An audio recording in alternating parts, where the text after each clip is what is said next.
Bismillahirrahmanirrahim. Allahumma sholli wa sallim wa barik ala sayyidina Muhammadin wa ala alihi wa sahbihi asma'in, nama ba'du.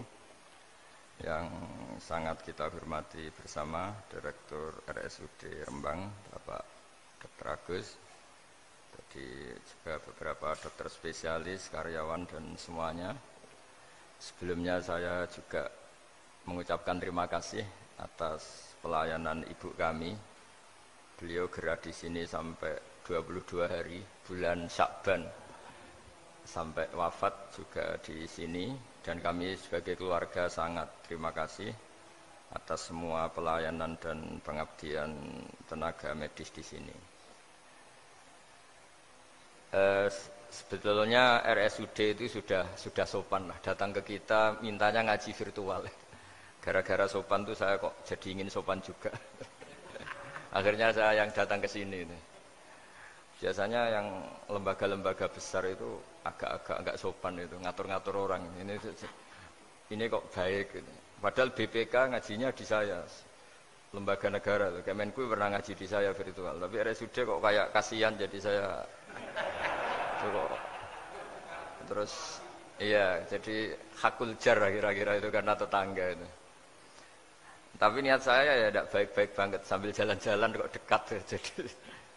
Tapi begini ya, saya akan cerita versi kiai ya. Kalau versi medis Anda lebih tahu.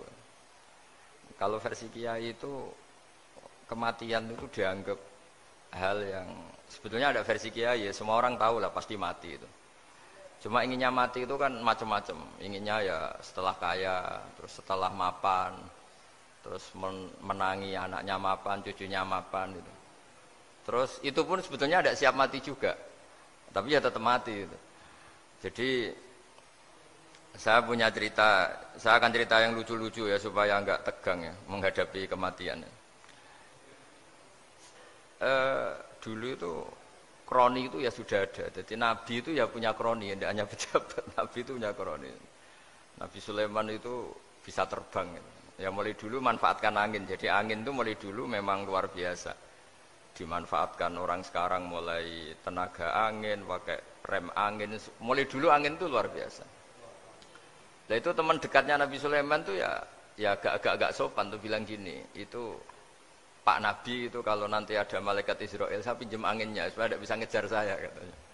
Jadi mulai dulu tidak hanya pejabat, Nabi pun ya punya teman yang agak-agak gimana itu. Suatu saat malaikat Israel disuruh nyabut orang, misalnya namanya siapa lah. Nanti saya sebut ada yang tepaan sama nanti tersinggung, ya semuanya siapa gitu. Yang jelas namanya ada Agus tidak Bambang karena bahasa Arab. Itu orang ini cabut di India. Nabi Sulaiman kira-kira ya di Palestina kira-kira itu. Si orang ini ternyata di dekat Nabi Sulaiman. Nah karena Nabi itu kan orang hebat lah, sehingga malaikat ya kadang silaturahim ke para nabi. Israel sendiri ya kadang-kadang silaturahim ke para nabi. Silaturahim yang paling enggak disukai ya silaturahimnya malaikat Israel. Datang ke Nabi Sulaiman, sebenarnya niatnya silaturahim. Ternyata ketemu orang itu, kaget malaikatnya. Waduh ini gimana ini? Kok saya disuruh nyabut di India, kok orangnya di Palestina? Nabi Sulaiman kira-kira di kawasan Palestina, di wilayah yang katanya Israel itu. Karena Palestina kita tahu kan, menurut pemerintahan Israel itu wilayah Israel, menurut Palestina pemerintahan apa? Palestina. Tapi Indonesia alhamdulillah sampai sekarang itu enggak mau atau tidak punya hubungan diplomatik dengan apa? Israel. Sehingga kita harus mengistilahkan Palestina untuk warga Indonesia. Kaget malaikat ini katanya disuruh nyabut di India kok ada di sini.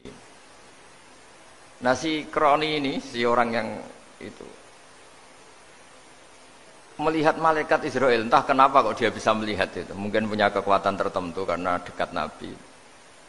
Kaget dia, malaikat melihat dia karena janggal ya, disuruh nyabut di India, kok orangnya di Palestina. Si orang ini melihat malaikat juga takut, malaikat itu punya hawa yang luar biasa.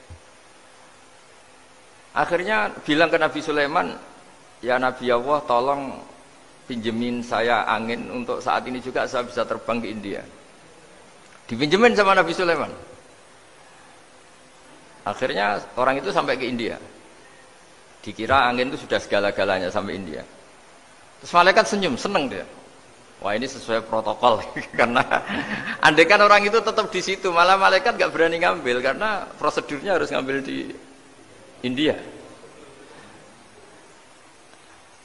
Jadi andai kan dia tetap diam di situ, sebenarnya malah gak masalah karena gak sesuai apa panduannya harus karena dia terbang di India, malaikat itu nyusul ya terus diambil karena sesuai apa? Saya sesuai perintah harus memang diambil di India. Nah, kemudian saya kan memang dipesenin untuk memperkuat apa ya nakes teman-teman semuanya lah pasien. Tapi saya cerita dimulai dari yang seperti ini saya sengaja karena memang ya hidup itu seperti inilah. Pasti kita semua akan mengalami kematian. Cuma inginnya kita ya hidup itu ya sehat. Ya, terus kalau mati itu ya tidak punya utang karena berat nanti utang. Saya tidak tahu fikihnya itu. Kalau utang pribadi itu hisabnya berat. Kalau utangnya lembaga itu gimana itu? Dihitung salahnya direkturnya, apa dihitung salah karyawan yang minta naik apa?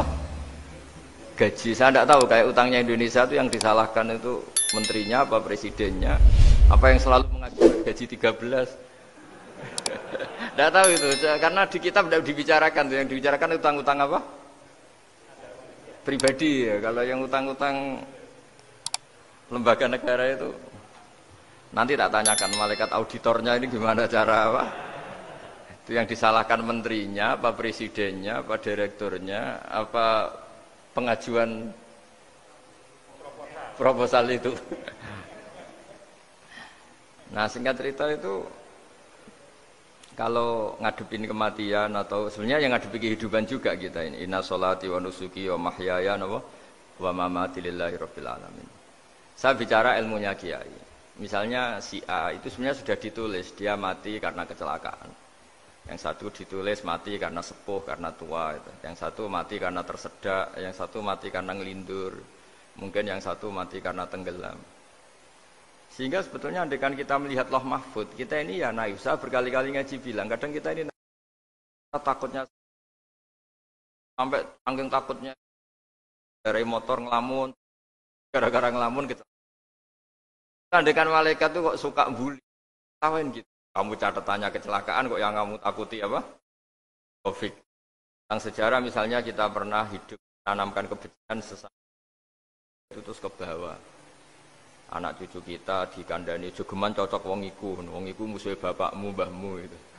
Sehingga anak cucu itu dendamnya diwariskan. Wong dendam kok dia apa? Wariskan. Termasuk utang itu. Ketika kita jabat ingin rumah sakit ini mewah, pikiran yang kok isdadi, aku seleren semikir direktur berikutnya itu tidak tahu itu nanti hisapnya ke siapa. Saya ulang lagi ya. Maka dalam satu ayat dikatakan laqad kunta fi ghaflatin min hadza fakashafna anka ghita'aka fabasarukal yauma hadid. Manusia ketika di dunia itu dianggap tidur. Tidur itu dengan tanda kutip itu bodoh. Bodoh itu tidak tahu. Fakashafna angkal ghita'aka. Nanti setelah kamu mati itu pinter. Tapi ketika Anda pinter sudah meninggal, sudah tidak bisa memperbaiki kesalahan-kesalahan kita. Nah, kenapa kita dikatakan sekarang ini tidur? Karena kita ini sering menyaksikan sesuatu yang sebetulnya tidak ada hubungannya dengan kita. Tidak ada hubungannya dengan kebutuhan kita. Misalnya kita ngelamun, berkhayal, ingin hidup kaya raya, sejahtera, jabat, orang lain anak buah semua.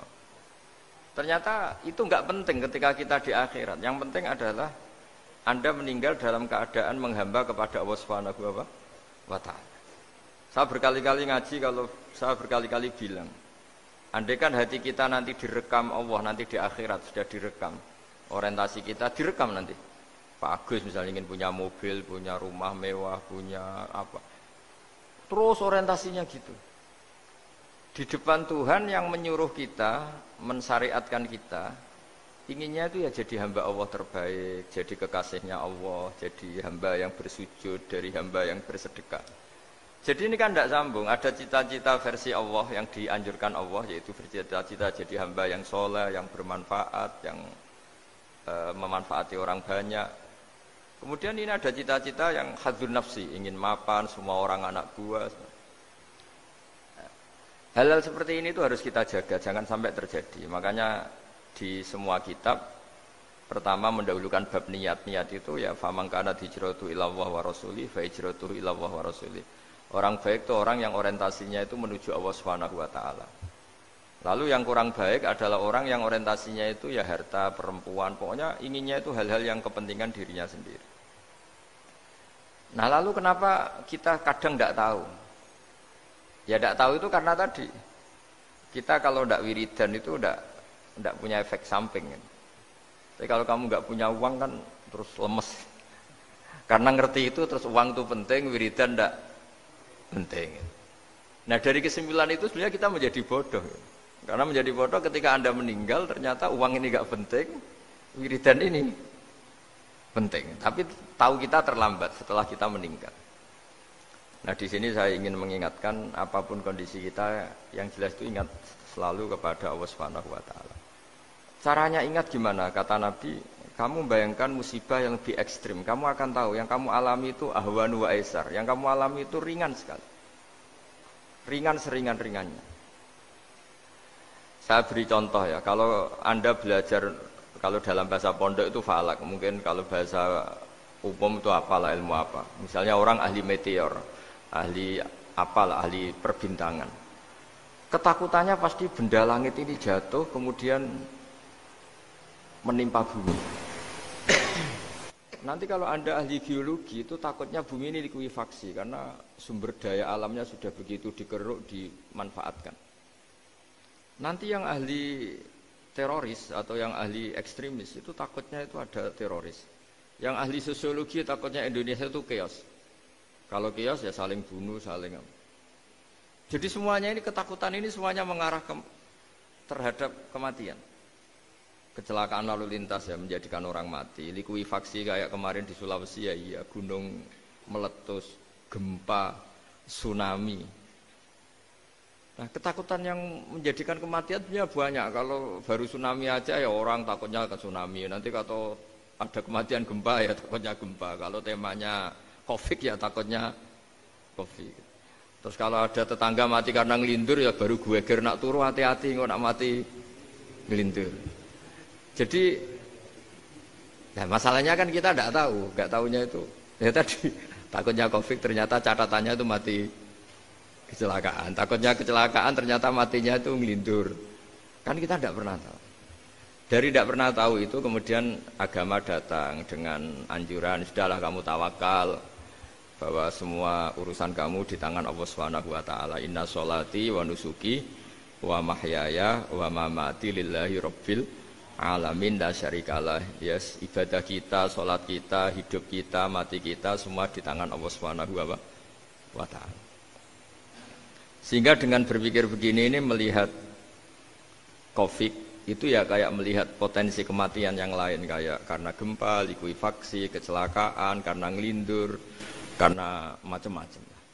Kenapa saya membuat atau menyarankan ya supaya orang berpikir demikian, supaya bersyukur bahwa kita ini dihimpit, disekelilingi penyebab kematian tadi. Kalau kita ahli meteorologi mungkin takutnya itu asteroid jatuh, terus kemudian meteor jatuh yang nggak habis digesek oleh sistem alam, terus macam-macam. Yang ahli gempa juga takutnya gempa, yang ahli tsunami takutnya tsunami, yang ahli sosial takutnya Indonesia chaos, kemudian saling apa?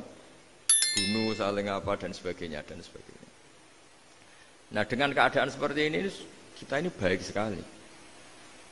Bukan sekedar baik, baik sekali. Kita tidak mengalami chaos sosial, kita tidak mengalami likuifaksi, kita tidak mengalami benturan benda langit di bumi kita.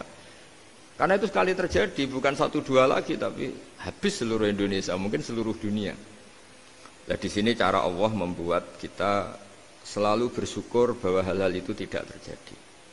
Jadi ada sebuah ayat yang Allah selalu mengingatkan, A'amintum man fis sama ayyakhsifa bikumul ardo fa idza hiya tamur. Kamu mbok ya sekali-kali berpikir bumi ini justru potensinya itu likuifaksi, potensinya itu hancur karena di bawah itu ada magma, ada apa minyak, ada macam-macam. Ini kan di bawah ini kan ngerongkong cara Jawa itu karena diambilin terus. Piro-piro diambil ya ini ya ono masih bisa dipakai. Belum sistem bumi sendiri wafil arti kita mutajawirat, bumi sendiri itu berupa lempengan-lempengan. Setiap saat itu potensinya geser, sekali geser ya jadi gempa. Terus belum benda langit yang potensinya juga jatuh, sekali jatuh ya habis kita. Jadi yang kita ini dikepung sekian potensi yang bisa menghancurkan kita. Tapi nyatanya, mulai Nabi Adam sampai sekarang itu ada kehidupan, ada khayal. Sing Joko yang kepengen payu rabi, mungkin sing wis payu rabi ya mbah kepengen mbah raro. Macam-macam lah.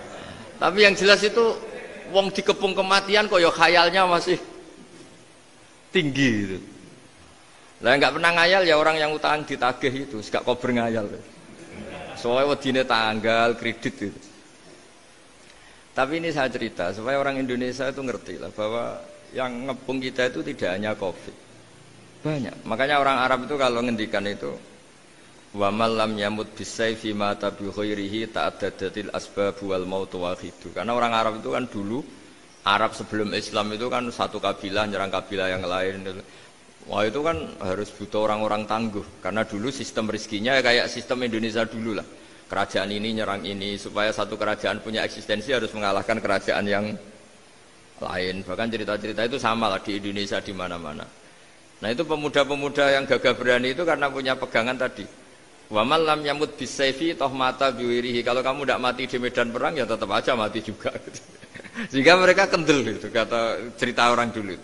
Ta'addadatil asbabu wal mautu wahidu. Sebab kematian bisa macam-macam, tapi kesimpulannya tetap saja namanya mati. Lalu Islam itu mengajarkan aksiru min dzikri hadhimil ladzat. Kamu harus banyak ingat mati. Tapi uniknya Islam itu menyuruh ingat mati itu disuruh justru semangat hidup. Karena kita butuh bekal itu. Jadi kalau kamu ingat mati itu jangan terus loyo, terus nunggu takdir mati itu enggak, malah disuruh semangat. Nah, tenaga medis semangat mengobati pasien, yang pasien juga semangat apa? Mensupport dirinya supaya punya keberanian hidup. Orang Jawa nunggoni anak, nunggoni putu. Kalau saya sebagai kiai ya nunggoni santri, nunggoni umat. Jadi ingat mati itu justru dengan cara mencintai hidup. Karena hidup ini adalah bekal kita untuk sanggup ketemu Allah Subhanahu wa taala. Kadang-kadang bekal itu mudah sekali. Ada orang nakal gara-gara minumin anjing yang baru haus, sama Allah dimaafkan.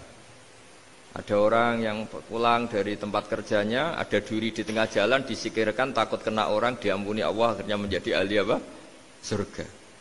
Ada orang yang kerja untuk orang tuanya, kemudian orang tuanya dicukupin menjadi ahli surga.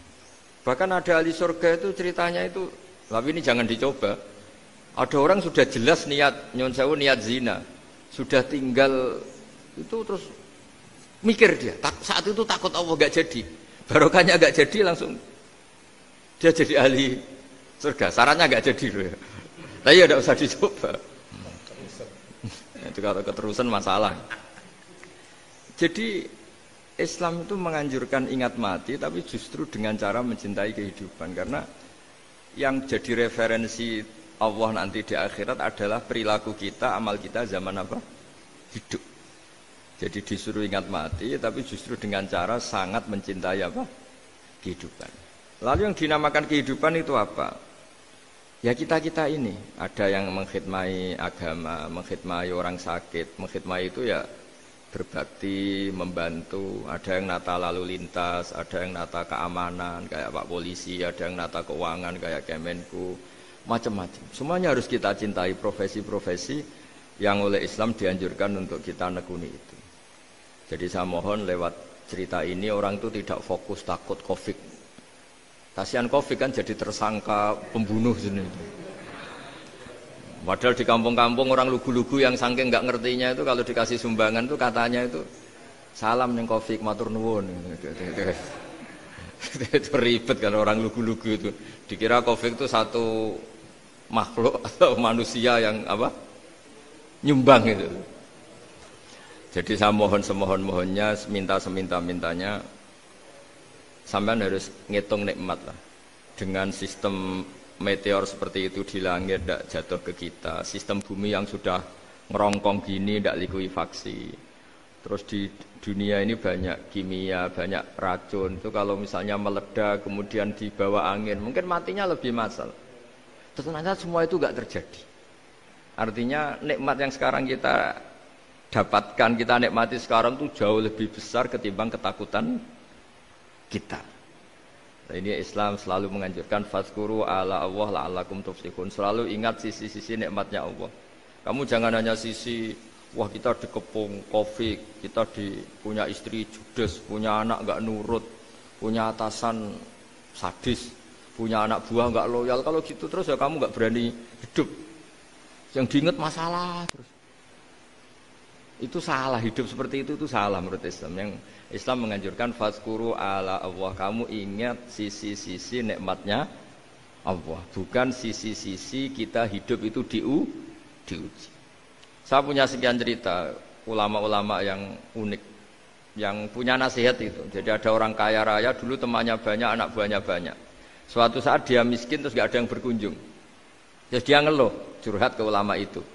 Ketika saya kaya yang berkunjung banyak, ketika saya miskin kok nggak ada yang berkunjung, kurang ajar betul teman-teman saya. Terus kata kiai itu lucu kalau yang ada nih, ya bagus gitu dong ketika anda miskin sudah ada yang berkunjung. Loh kok bisa? Ya misalnya kamu sekarang jadi buruhnya orang, pas disuruh-suruh dibentak-bentak, terus teman kamu udah datang, malah kamu jadi tontonan toh.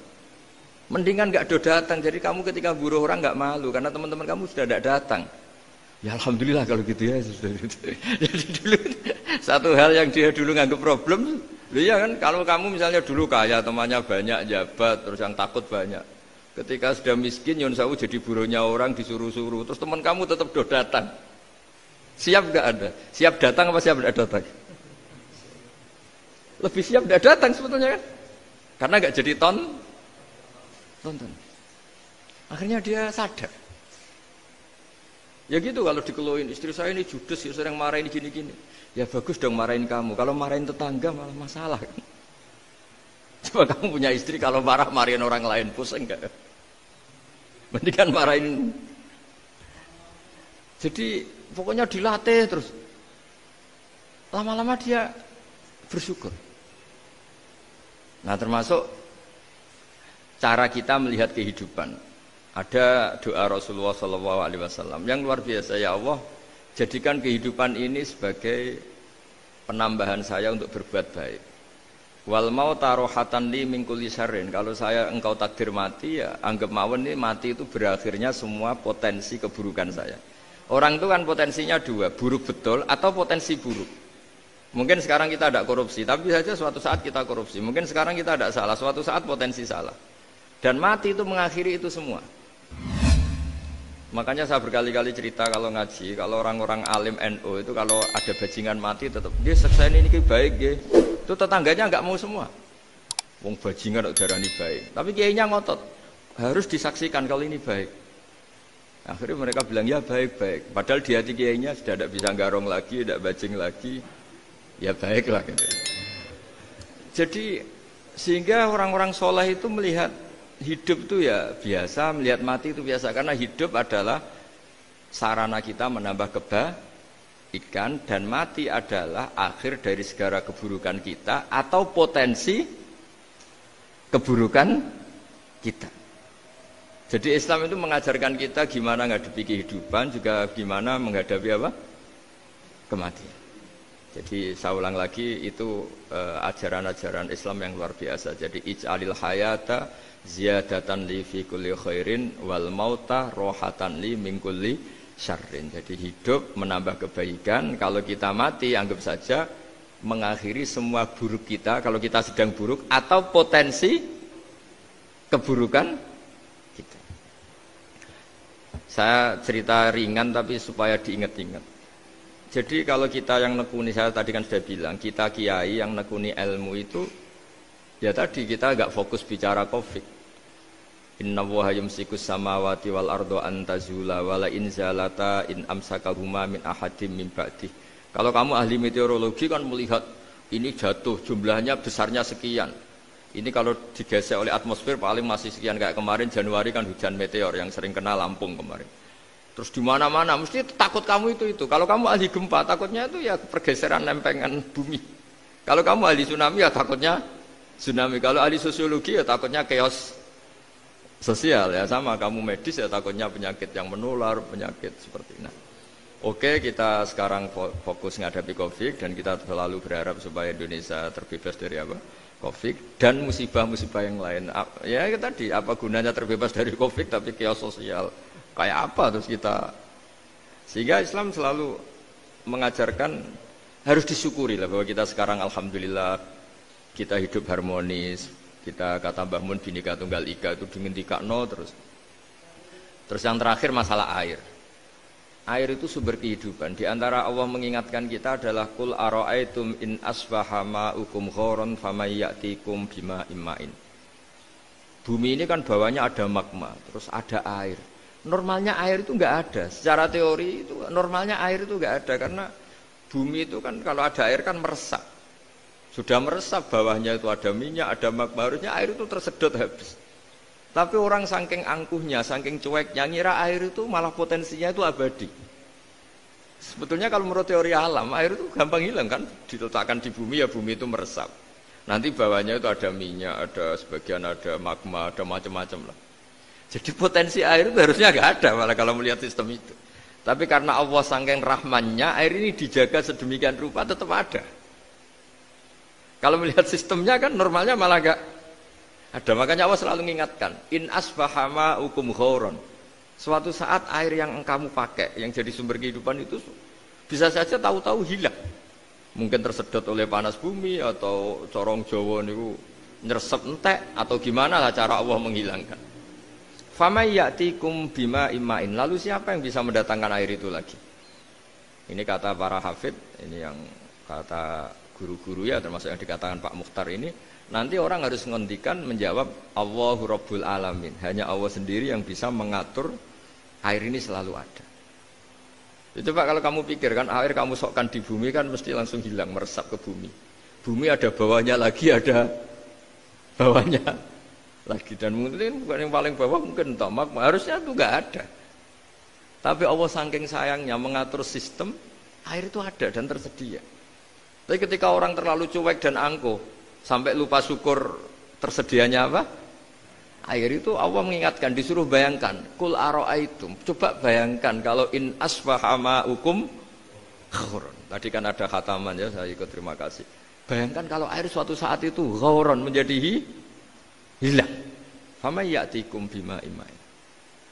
Jadi saya tidak bisa spesifik memberi nasihat tentang Covid karena ya tadi yang bisa bunuh kita ini banyak ya, tsunami ya bisa bunuh, gempa bisa bunuh, likuifaksi bisa bunuh, jatuhnya benda lain kita bisa bunuh, takut tanggal utang kaget ya bisa bunuh, macam-macam, semacam-macam lah, ngelindur ya. Kemarin mudik aja yang sebelum tertata rapi aja mudik aja berapa kemarin kalau ada apa mudik Lebaran yang tahun berapa, 3 tahun yang lalu apa 4 tahun yang lalu dulu. Jadi saya mohon ketakutan kita adalah yang hakikat adalah takut jadi hamba yang tidak baik. Itu yang harus jadi ketakutan sejati. Takut kita di mata Allah tidak jadi hamba yang baik sehingga kita jauh dari Allah Subhanahu wa taala. Karena cita-cita terbesar kita dan cita-cita terbaik kita adalah jadi hamba yang diridhoi Allah Subhanahu wa taala. Sebaliknya ketakutan kita sejati adalah takut su'ul khotimah, takut jadi hamba yang tidak baik. Kita inginnya adalah assalamu alaina wa ala ibadillahis sholihin. Yang berhak mendapat keselamatan dunia akhirat adalah orang-orang atau hamba-hamba yang soleh. Ya tadi untuk menjadi soleh itu gampang di Islam itu. Tenaga medis nolong pasien ya ibadah, pasien husnudzon sama dokter ya ibadah, mengelola hidup, ingin hidup ya ibadah, anak ngurus istri ngurus, pokoknya anak yang ngurus keluarganya juga ibadah. Semuanya itu di Islam itu asal tidak maksiat itu dianggap apa? Ibadah. Dan untuk orang menjadi kekasihnya Allah kayak tadi, ada orang yang karena ngerawat hewan dijadikan walinya Allah, menghilangkan apa duri atau pengganggu di jalan jadi kekasih Allah. Itu cerita-cerita itu semuanya ringan. Bahkan tadi ada yang cerita sekedar ingin maksiat dan tidak jadi. Dalam Islam itu kan gitu, orang yang merencanakan maksiat kemudian tidak jadi, itu ditulis pahala. Jadi gampang sekali untuk menjadi orang soleh dalam Islam. Kalau tidak bisa itu semua, kata Nabi, takufus syarroka anin nas fa innaha sadaqatun minka ala nafsik. Kalau tidak bisa berbuat baik sama orang lain, yang penting tidak mengganggu orang lain. Terus kan enak turu ning omah ngelamun, bengak-bengok dhewe aja banter-banter tapi. Nak bengok-bengok banter-banter kan ganggu tangga. Itu asal tidak ganggu orang lain, takufus syarroka anin nas. Kamu jangan sampai efek buruk kamu berakibat pada orang lain. Itu juga fa innaha sadaqatun minka ala nafsik. Itu ya bagian dari sedekah kamu. Taruh saja misalnya kalau secara ilmu medis, misalnya kita ini kok dinyatakan positif COVID, secara ilmu medis nggak boleh ketemu orang lain, terus kamu diisolasi. Kamu niatin ketika diisolasi itu tidak menularkan bahaya kepada orang lain. Itu juga ibadah. Jadi ibadah itu gampang sekali, mudah sekali. Karena agama ini yuridu wa bikumul yusra wala yuridu bikumul usra. Agama ini mudah bukan sulit. Ya, mohon maaf tadi saya nggak bisa datang yang jam 11 karena saya tadi malam hormat di Jogja, acara 7 harinya Kiai Jatabek, tadi pagi baru datang.